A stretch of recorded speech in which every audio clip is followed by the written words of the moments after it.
So she frantically opened the window. She climbed up using her hands and feet. The man was terrified of Alzina's. He immediately grabbed her foot. Hello, is this the police? Someone here is trying to jump off. I'm sorry. Seizing a moment, she climbed up to the 4th floor. Standing on the balcony, she shouted loudly. She woke her friend, who was still dreaming. As her friend opened the patio door, she had already transformed into Andy. Meanwhile, she saw Wei Jing's discarded backpack and shoes.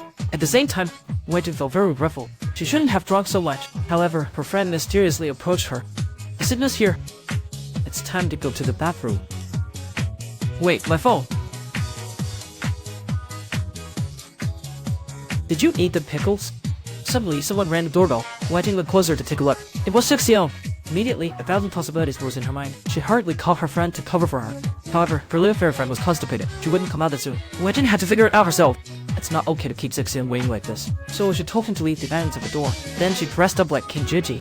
She opened the door after confirming no one was outside.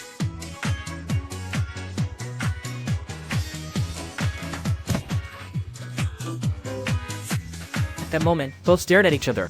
Her best friend rushed out. She explained that Grandma Wei Jin is her dad, and she is also Wei Jin's good friend. So the question is, where's Wei Jin? Her best friend is quite clever. She explained that Wei Jin is in the restroom, and she turned to act loudly as if someone was still in the bathroom. This alleviated Xixiao's doubt. Just as he was about to leave, best friend noticed what Xixiao was holding.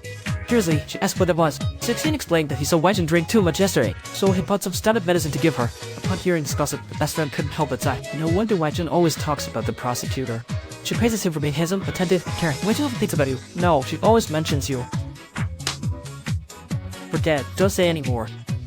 You've got a fly stuck in your mouth. What kind of strange woman? Xixiao was dumbfounded by that.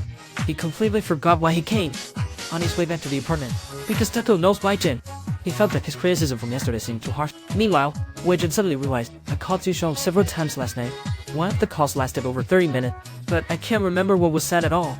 My best friend thinks I've already said it. It's time not to remember if I annoyed anyone. In the afternoon, Zay Taidi approached Wei Jin, wanting to find out why Lao suddenly resigned. Wei Jin admitted his excused absence, so he was terminated per the contract. Zay Taidi listened, seemingly contemplative, and asked if something had happened. What do you mean by that?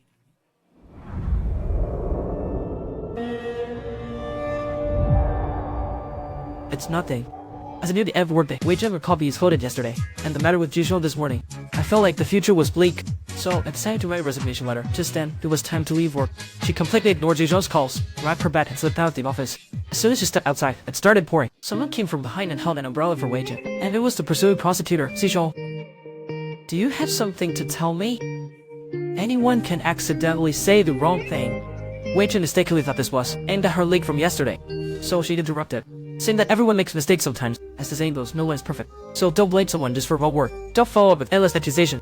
As a reasonable person, one should show compassion and understanding. However, Xixiao mistakenly thought he was forgiven. Without hesitation, he praised him as a good person open to others' opinions, not only generous but also forgiving. At this point, Xixiao truly accepted being elderly, and Wei Jin's job was finally secured. Since it was raining, Xixiao insisted on driving him home, but it was almost time for a transformation. So Wei Jin had to pull over and get out. It's raining, let me drive you home. No, please pull over immediately.